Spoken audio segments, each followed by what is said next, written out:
Aujourd'hui, nous allons voir les sorties de boucles. Nous avons déjà vu les boucles, et autant en assembleur et en algorithme, il est possible de faire ce genre de choses, autant en programmation, les sorties de boucles sont normalisées afin de faciliter la lecture de votre code, ainsi qu'éviter les erreurs d'inattention.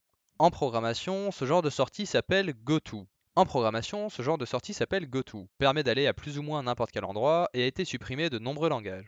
Il existe donc trois types de sorties anticipées. La première est le continue, qui permet de quitter la boucle actuelle afin de commencer la prochaine. Dans certains cas en programmation, il n'est pas possible de gérer votre boucle uniquement avec des sinon si vous voulez passer directement à la boucle suivante. C'est pour cette raison qu'il existe le continue. Il permet de terminer la boucle actuelle et de commencer la suivante. Le cas le plus fréquent est si votre valeur de votre liste n'est pas bonne. Alors, ça ne sert à rien d'exécuter la boucle actuelle. Et autant passer à la prochaine. Pour revenir sur la liste des courses, si vous avez quelque chose qui n'a rien à y faire, tel qu'une note personnelle, alors vous n'allez pas la chercher dans le magasin. Il y a ensuite le break, qui permet de sortir d'une boucle avant la condition finale.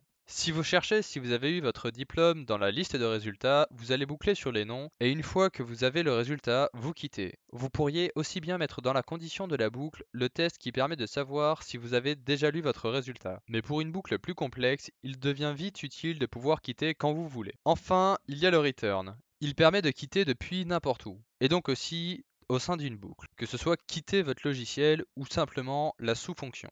Voici donc les seules actions qui permettent de sortir d'une boucle. Sur ce, j'espère que cette vidéo vous a plu. Si c'est le cas, n'hésitez pas à vous abonner et je vous dis à demain.